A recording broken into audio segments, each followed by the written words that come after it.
Hey. What? I agree with Dustin. I think there's a good kind of chaos.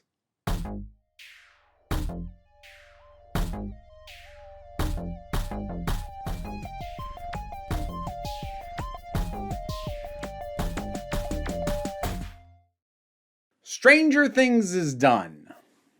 I wasn't sure I was going to talk about it. I didn't watch it right off. I didn't watch anything as it aired, and even as the actual final episode hit, I didn't jump on it right away. But that Vecna video I did performed a lot better than I was expecting, and I was getting a fair few comments of people who wanted to hear my thoughts. And so I powered through it in a couple of days, and yeah, I've got thoughts. I debated doing this as a video on my secondary channel, The Break Room of Geeks, where I put most of my review content. However, I'm going to put it here, not because I have any particularly deep analysis to do with this, but because I have a fair few things to talk about. If I'm going to sink this much time into it, I'm going to get a main channel video out of it. Before I start working through this point for point, not point for point in terms of the plots, but in terms of the things I want to talk about, here's the main takeaway that I'm going to give you. This was a better viewing experience for me than season 4 was. Now, that does not mean I think it's better than season 4. I actually don't have a call on that right now. I think I need some more distance from it to make that decision. But as a viewer, this was more pleasant for me to watch than season 4. That's kind of a backhanded compliment, though, because the reason season 4 hit me so bad was because I liked the show. I love season 1. Season 2 I'm a little up and down on, but season 3, for all its flaws and absurdity, I thought was a great deal of fun, and I still really liked it. And so season 4 was a slog and hard for me to get through because I expected better. Coming into season 5, I did not expect better. I actually kind of expected worse than what I got. And so as a result, because it couldn't disappoint me, I came away going like, okay, yeah. Not an amazing reaction, but not an infuriated one, which was what I had after season 4. So that's the broad overarching nature of my feelings about season 5. There's some good parts, there's some bad parts. As a viewing experience, I enjoyed it more than season 4. Now, it's distinctly possible that if I ever took the time in, say, a year, 2 years, to rewatch both, knowing what season 4 actually is, I might recognize that as being better than season 5. Maybe, maybe not. I have no intention of doing that. I'm just saying that right now, me stating this, I enjoyed this as a viewing experience more than the previous season, is not something that I'm trying to set in stone as an overall measure of quality. It's just where I'm at right now. That having been said, I've got a list of stuff that I want to talk about. Some good, even. We're actually going to start with the good stuff, because I like to begin positive if I can.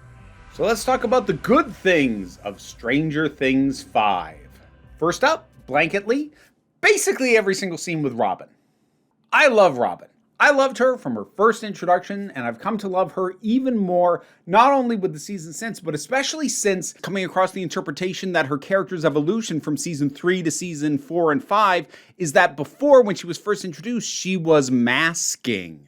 Now, she's gotten comfortable with them and let her guard drop a bit, so when we get to seasons 4 and 5, she has a bit more of a tightly wound energy, which is different from season 3, but I think it tracks well, and I really, really love what she just brings to the part in general. I think Robin's a fantastic character, might actually be my favorite character of the show, at the very least, consistently one who never frustrates me, because there's other characters I like. I like Steve a lot, I like Joyce a lot, I like Dustin a lot, I like Max a pretty good deal, but with all of those, there are at least stretches here and there where I'm like, oh, why you gotta be doing this, though? I don't think I ever had that with Robin. I just love her. Small moment that I loved, Erica poisoning a household of rich douchebags. Like, I like Erica as a character anyways. That was a really fun use of her. I mean, the lead up to it and the fact that she did that as well. That's great. I feel like they toned back the 80s references, or at least with how in your face they felt. They felt a lot more just set dressing here and less shoved in your face the way they started to be in season 2 and kind of hit their peak in season 3. This actually feels a bit more like in line with season 1, where yes, there's 80s stuff around, but it's just kind of around. It's there. It's a lot less, remember the fashion? Remember this? Remember this? It doesn't feel nearly as shoved down your throat. So big improvement on that front. I love Wrinkle in Time being a significant point of reference for this. Like, it's great for a number of reasons. First of all, it's a slightly lesser known, like, Wrinkle in Time was a big deal. I read Wrinkle in Time, well, probably early 90s, just because of how old I am, but like, that was a fairly well-read book for characters of that age. So that just really worked as something that was definitely around at the time, but is a little less ubiquitous than a lot of the other stuff that has gotten referenced, like Dungeons and Dragons and Ghostbusters and Back to the Future and stuff like that. It felt a little bit more niche, and I thought it was a really good pull, especially for a character like Holly, who clearly has some kind of draw towards the fantastical, like her big brother Mike does, but goes for something a little different. I thought that was a nice touch. I really like the unproposal scene. This is a scene that on paper really should have infuriated me. Like, first of all, it could, and like, I get if for some people it did, but it could have been the epitome of the really, you're gonna do this now kind of thing, which was something that has hit me in other seasons, especially season 4. There were moments of like, really? Now we're doing this now. It doesn't though, because it felt appropriate for the characters even in that moment. Plus also, I think the scene's just really good. It's one of the better handled splits that I can think of in recent entertainment where romance was not the major focus of the thing. We get so few just non-toxic breakups. It seems like breakups in entertainment are either just backstory so that you can have an off again, on again thing, or they're just like these complete disasters or like tragedies or just they tearing each other apart. But like watching the two of them just come to terms and express that like, yeah, this doesn't work and it hasn't worked for a while. And we just haven't slowed down and talked about it enough to come to terms with that. I think it's honestly really well handled. Plus, I love a love triangle where nobody ends up together. I think we need more of that in our entertainment. Well, honestly, what we really need more of is love triangles where they end up in a polycule, but because Hollywood are cowards, they won't give us that. So I'll take this. Give me more where the resolution for the love triangle is nobody gets to be together. Y'all got to go out and sort your own lives out. That's what needs to happen right now. So great. I like it. Some of the stuff leading up to it, I'm a little iffier on, but we'll come back to that. This one might be a little contentious, but I like Will's coming out scene. I will admit, I think this one came closer to hitting that really we're doing this now sort of thing for me than, you know, the unproposal did, but I think it still worked. And I think seeing the characters come together the way they did, and I think the performance for Will is really strong in selling the fear, but also the catharsis and the joy and that very mixed up sense of emotions that you'd get from something like this, especially for the time that when it's set. I think it's actually quite well done. Now, that's by no means an objective measure. I've seen comments from other queer people who don't like it for a variety of reasons. I personally did. I did like it. I am going to use it as an opportunity to sidebar a couple of things real quick. This particular episode has been slammed, especially on IMDb, and it's for homophobic reasons. I actually am really ticked off that when I pointed this out on Blue Sky, people tried to pull no, people just don't like the actor.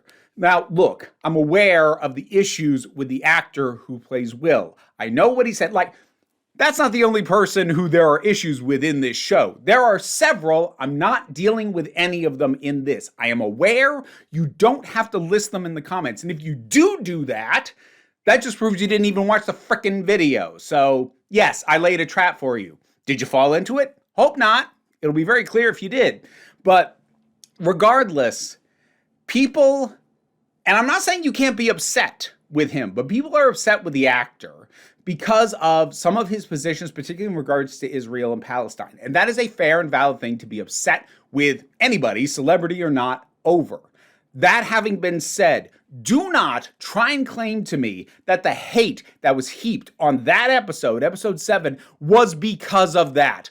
Look at its IMDb score. Don't just look at that. Look at how many people voted on it. More people voted on that than voted on the finale. That's because it had gay content in it. You can just browse those 1-star reviews and see it listed up and down the whole place. It's only when calling it out did I have people coming at me and go, no, they just don't like his politics. If they didn't like his politics, they would have review bombed every single episode of the season because he's in all of them. That review bombing was homophobia. Don't tell me it wasn't. Sorry, got a little heated. I got really ticked off at some of the people making excuses for that very clear bullshit. Tangents over, coming back. Back to the positive. We can do this. I like how they finish off Vecna. I didn't mention it earlier, but spoilers.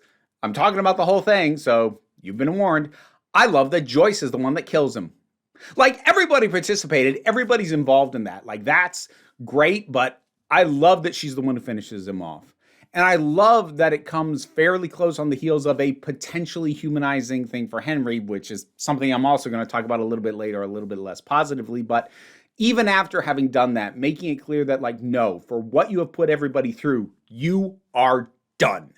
No second chances. You're finished. And I love that Joyce was the one who did it. And I especially like the way it's handled as she's just whacking away at him. It cuts between all the characters and flashes back to the ways in which he harmed them specifically. It's a really well done scene and gave a lot of catharsis for the death of a villain that I didn't like.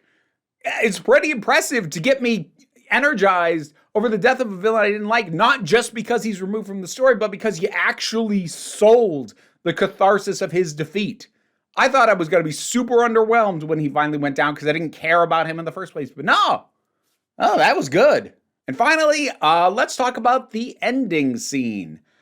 I like it. I like it pretty much across the board. I like them coming together again over Dungeons and Dragons. I like Mike's story about 11. I like that it's not confirmed whether or not it's true.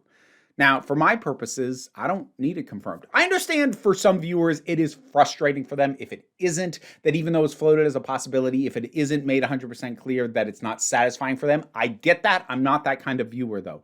For me, do I think it's true? Yeah. I choose to believe it for the same reason that Mike and everybody else there believes it. Because it's possible, and it's a nicer story. He told them a version of events that might be true. He can't be certain, but it might be. And he chooses to believe that it is. So do I. I choose to believe that's true. And I like the calm quietness and the melancholy, but also the friendship that you can see as they put their folders back. And then Holly with her friends coming in and Mike just seeing this next generation of weird little nerds. And he just leaves them in the basement. It's their turn to have this kind of fun. I thought that was really sweet. I like that ending scene.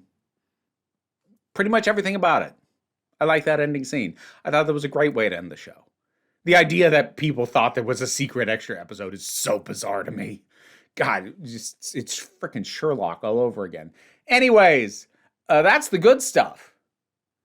Before we get to the stuff that I have real issues with, we're going to have a mixed bag category. This is stuff that either has some aspects that I like and some I don't, or I think has some positive aspects, but it's held back significantly by other stuff going on, things of that nature. It's not all good, it's not all bad, it's a mix. So let's do those.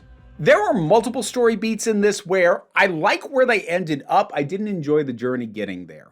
The unproposal is kind of a really solid example of that, because while I really like that scene and I understand that there had to be tension between them and make it clear that there was, a fracturing going on so that that scene worked, I didn't like them wedging Steve into it to have that be a part of it. Like, yes, ultimately I appreciate that it resolves in a way that, like, no, there's no love triangle going on here, but like I didn't enjoy the dick measuring contests going on between Jonathan and Steve. Like, did it make sense for the characters? Yes. I don't care. I didn't enjoy watching it, regardless of whether or not it makes sense for the characters.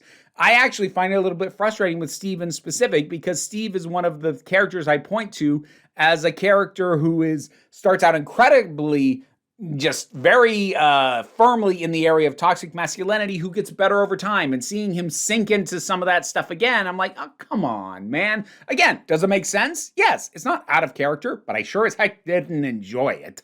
Similarly with Dustin and Steve, I love where Dustin finally breaks and clutches onto Steve and tells him, "You can't die because I can't deal with it again.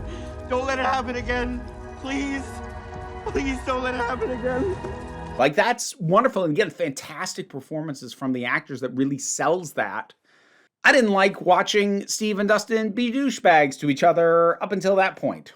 Again, does it make sense? Does it build to that moment that I like? Yes, it does. But also, I don't think that's the only way you could have done that. You could have had Dustin been a bit more just cold, just more shutting off. Like, I didn't need the back and forth sniping at each other. I didn't like watching that at all. And if I were doing it, that's not how I would have built towards that moment. And yes, I know going, I would have written it different is not especially valid as a criticism, but like, sorry, that's where I'm at. And that's kind of why that stuff like that's mixed.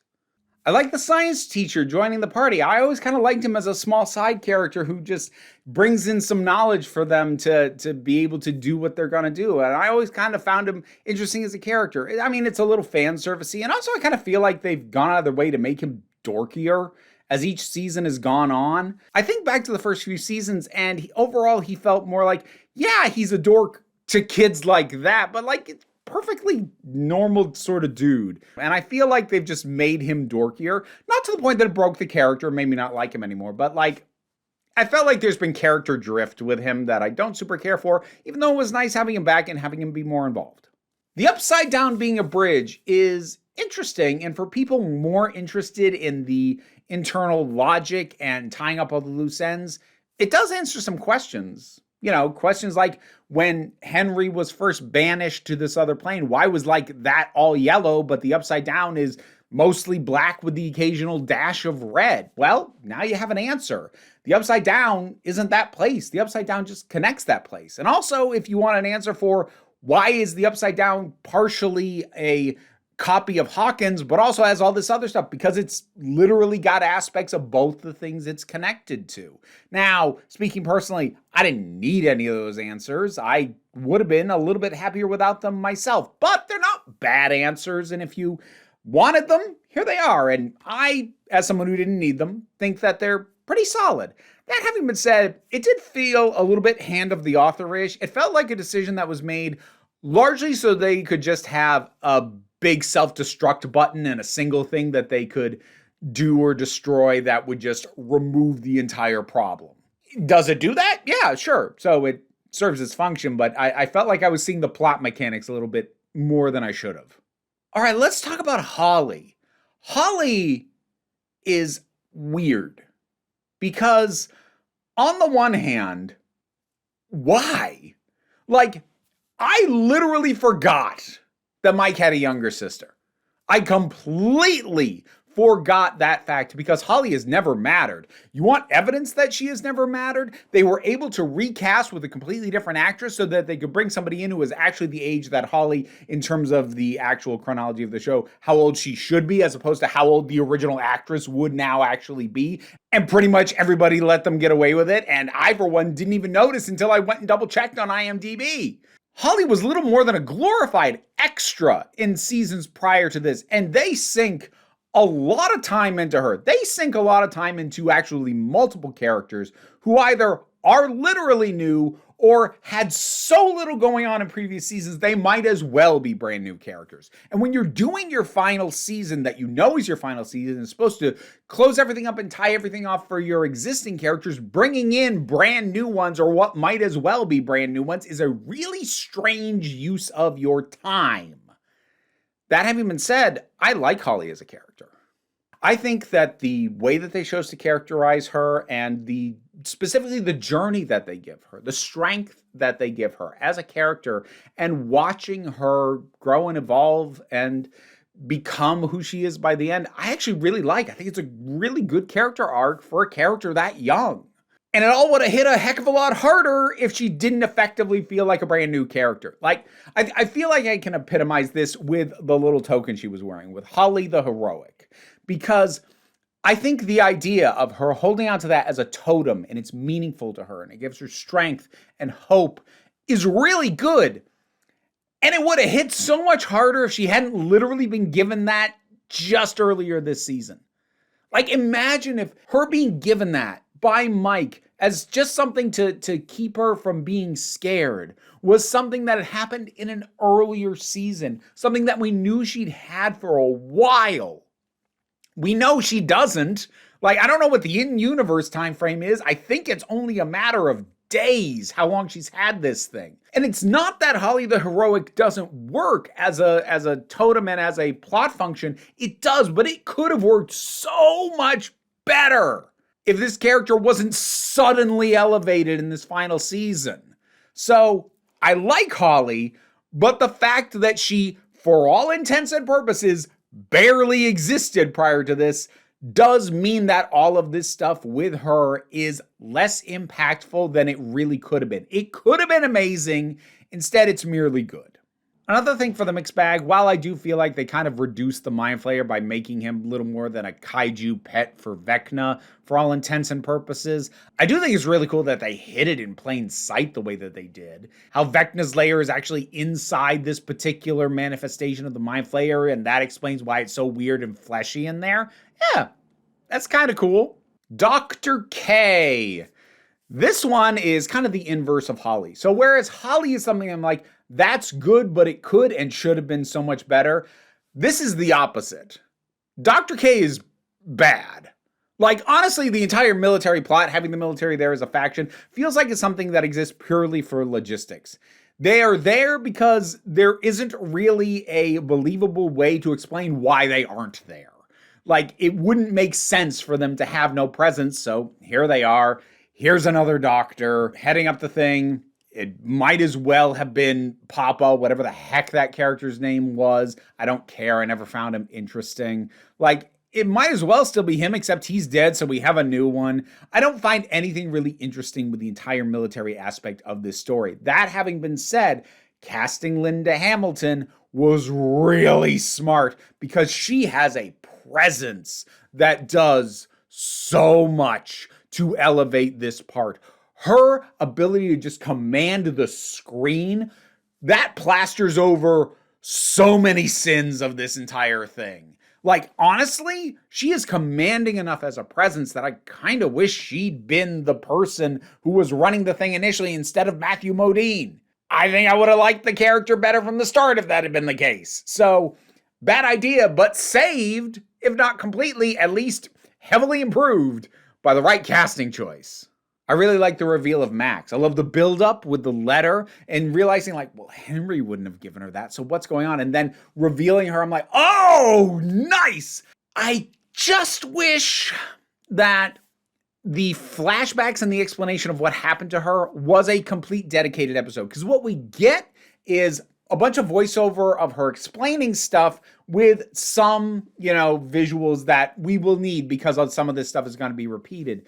I honestly would have vastly preferred a dedicated episode that basically just does the flashback. It starts when she first ended up back there and we have to watch her figure it out and wander through this weirdness of Henry's memories and figure out about the cave instead of just telling. Like, it is technically both showing and telling, but honestly, not really. It is telling over showing because Max is telling it with illustrations. We're not seeing it happen. We're being told what it means right off the bat.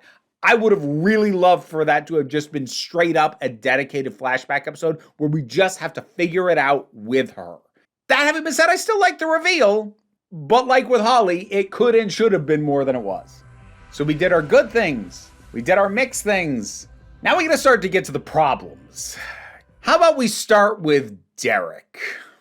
Whereas Holly was a character who might as well not have existed prior to this season, though technically did, Derek is a character who literally didn't exist before this season, and he takes up a shocking amount of the runtime of this season for a character that the show just fully pulled out of their ass.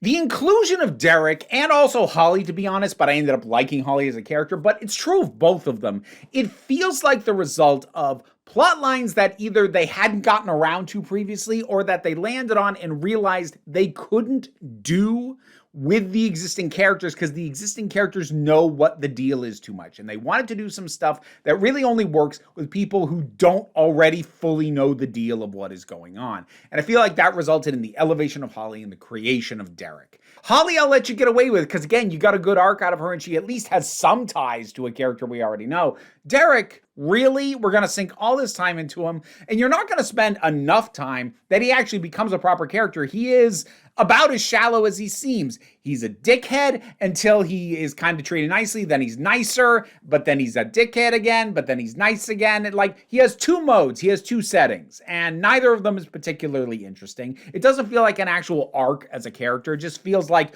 which setting are we doing on him for this particular scene? And well, then there's the fat jokes, because oh my freaking God. Oh, he ate 2 pieces of pie. Oh, look, he's snacking. Oh, look, he's getting tired and winded while all the other kids are able to get to the cave just fine. He's fat. Do you get it? He's fat. Like, aside from the fact that none of these jokes are in any way funny, they're certainly not original. Like, this is old hat fat-phobic humor.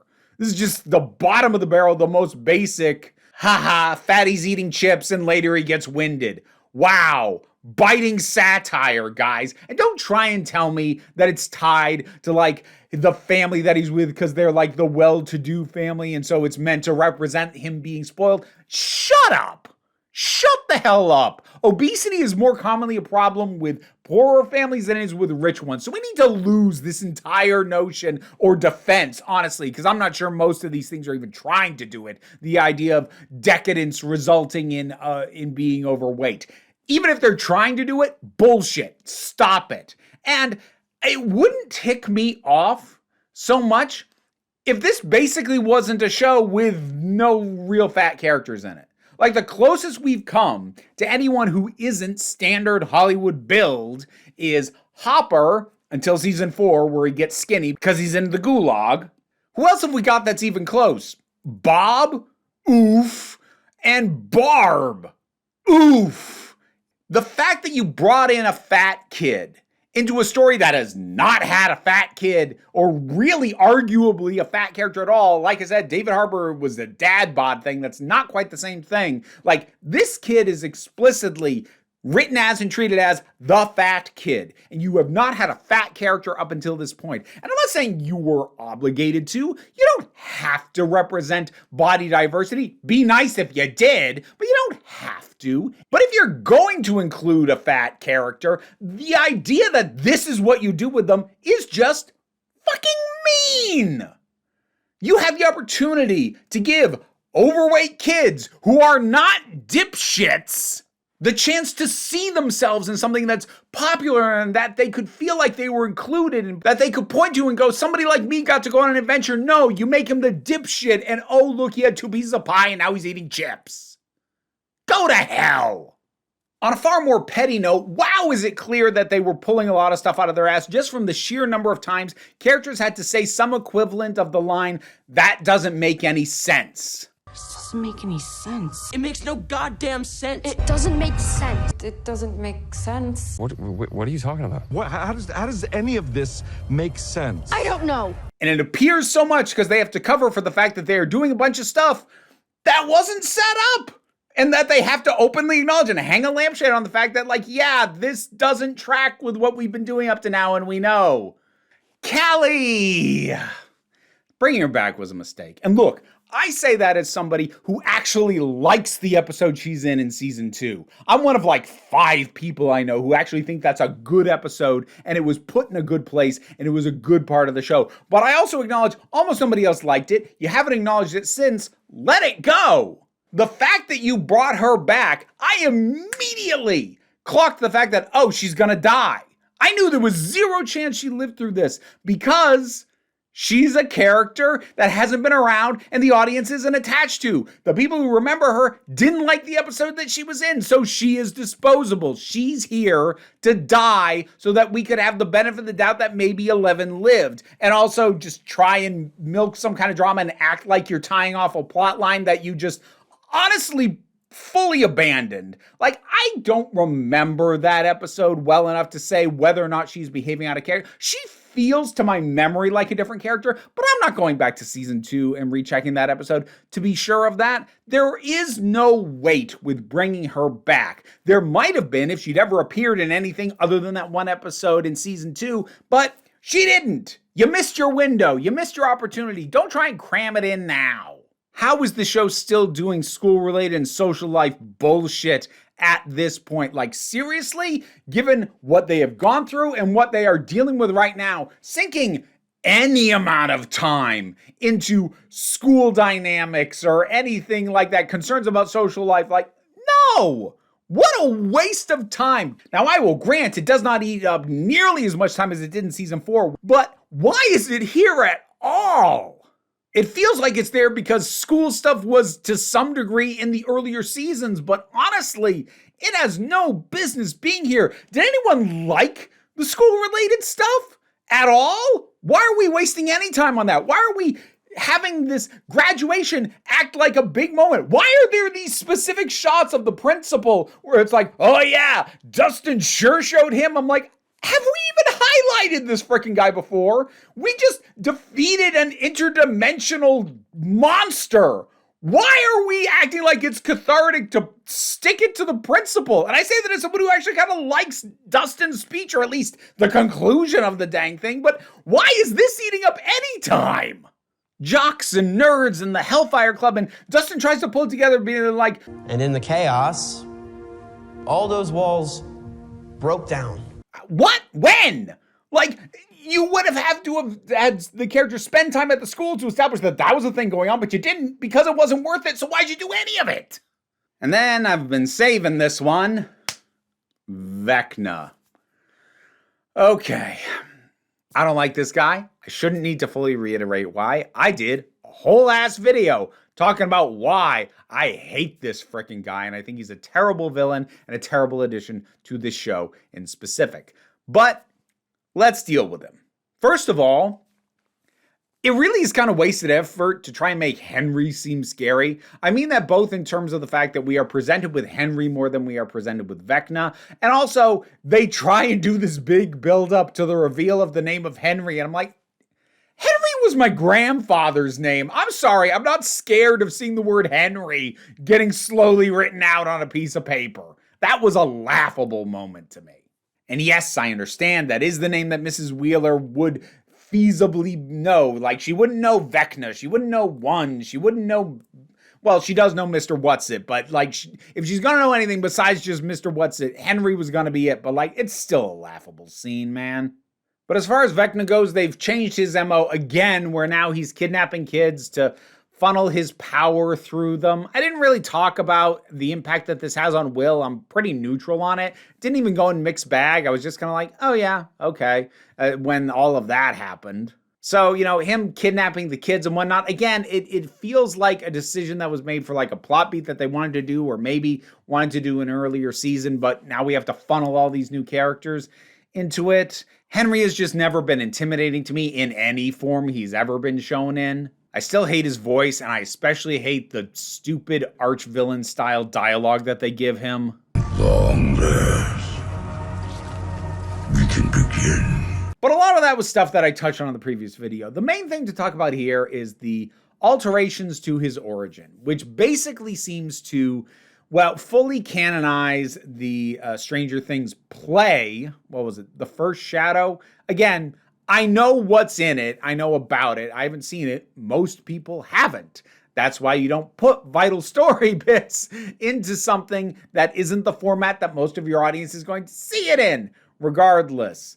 They do, you know, account for it with the idea that as a child, at the youngest we have seen him, he basically accidentally encounters a piece of the Mind Flayer, and it corrupts him. Now, there might be some out there who think that this would in some way address my issues, because a big part of my frustration with Vecna as a concept is he just makes the Upside Down seem too understandable, because he's just some dude. Like, yes, he's twisted and he's got these powers and the vines and the tentacles or whatever, but like, it's a dude. It's a guy. He's guy-shaped. And he did monologues like a guy. And I liked the incomprehensibility of something like the Mind Flayer. And I remember in my previous video, some people even being like, well, what if it gets revealed that he is more or less a puppet of the Mind Flayer and he's not actually like in control of stuff? I don't care is the answer to that, because he has functionally taken over as the villain regardless of whether or not the Mind Flayer is technically the reason he's like this or not. Not to mention, there's this whole having your cake and eating it too thing going on, because yes, they have him get corrupted by the Mind Flayer, but also, as he himself lays out, he chose not to fight it. Now, like, you could make a whole thing like, well, he was a small kid, he didn't realize the implications, whatever. The guy says explicitly, I agree with this thing, it's not controlling me, I'm on board. So it doesn't really undo any of my complaints with it, it just tries to paper over them and like bring in a sense of like, ooh, but like the Mind Flayer is pretty demystified at this point too.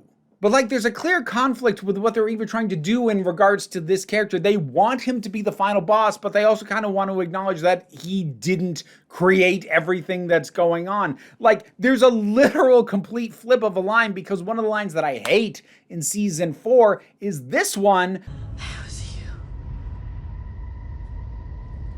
Always you. And now in season 5, they give us this one. It wasn't you. It was never you. Hey, duffers, make up your damn minds, because when you bring him in and basically retcon everything that had been going on prior to season 4 as him having been behind it all, but then you try and soft retcon the retcon one season later, just makes it all the more obvious that you did not have as much of a plan as you're acting like you did. Relatedly, some of the stuff that we get shown now makes other stuff no longer make sense. If Vecna implanted something into Will that gave him a connection to Will and to our reality basically from the very beginning of this entire show, then what the hell was the point of the Mind Flayer possessing him? What did that accomplish? Why did that happen?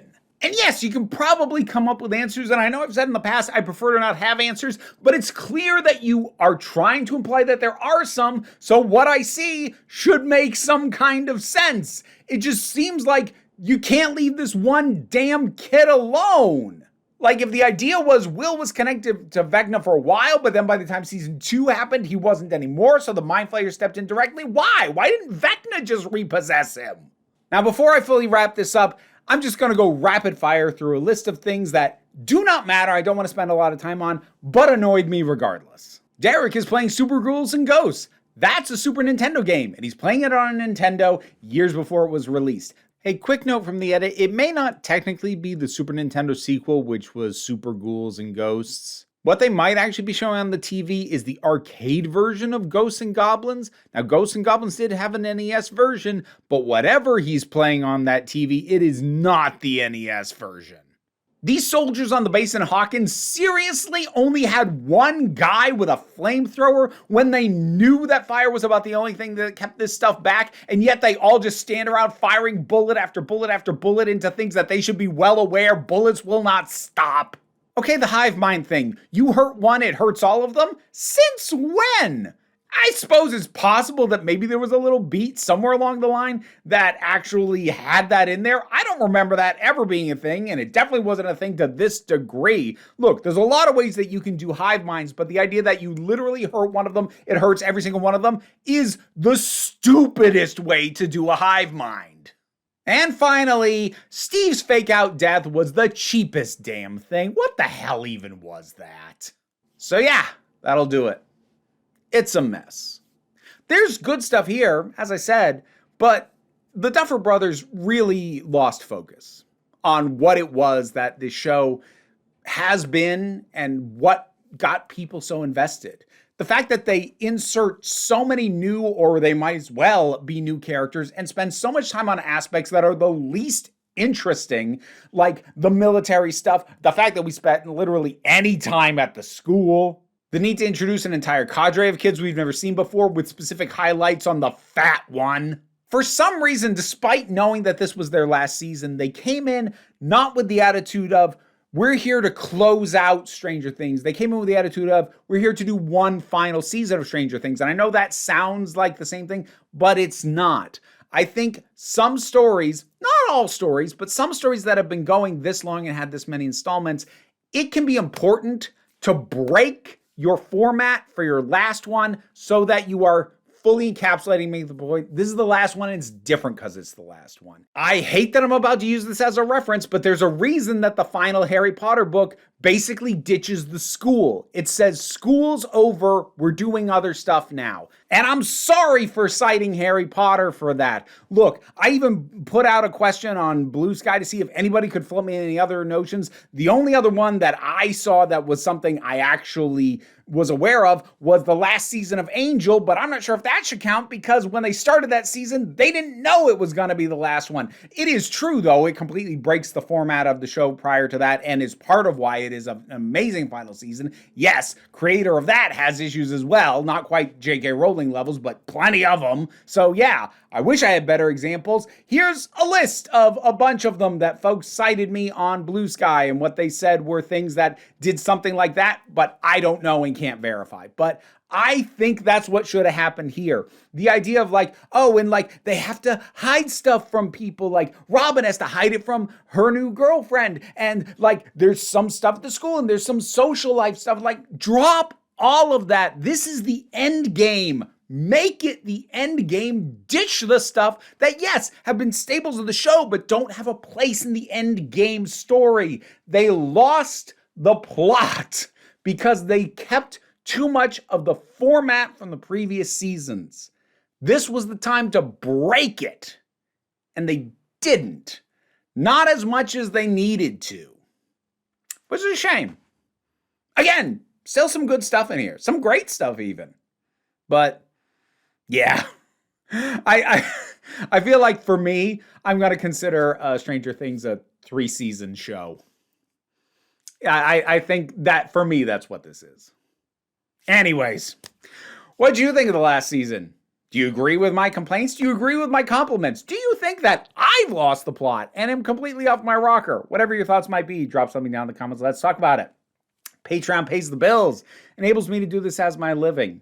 And also, assuming that I was able to jump on the edit for this as quickly as I wanted, you would have seen this a few days early. I try and have a week buffer, but, you know, I don't always, but you would have seen it at least a few days early. Also would have seen that if you are a YouTube member. But even if you can't support me in those ways, don't worry too much about it.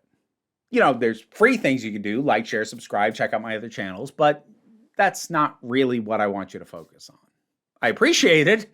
Trust me, I do. I could use the help these days, but what I want you to remember is that no matter what you thought of this season or of this show, you are beautiful, you are valid, and you are loved. You are the council. I'm just running the meetings. And until next time, this council is adjourned. And now to thank my highest supporting patrons: Robin Moore, Jared Boyce, Subin Lutfulla, Auntie Kate 808, Mira G, Angry Casperl, Dave Hall, Oliver B, Mystic Shadow, Sean Miller, Welsh Wrestling Geeks, Melissa Pedersen, Becky Sparks, Ulrich, Twylord, Tracy Scrabbit, Palba Rabajoggle, Sir Didymus is my favorite, and thanking some random folks from the lower tiers of my Patreon: Puck, Lady Sammy, and Eva Bright. Don't worry, the rats are fine. Just thought we kicked the year off with Archie. What you think, bud? He's skeptical.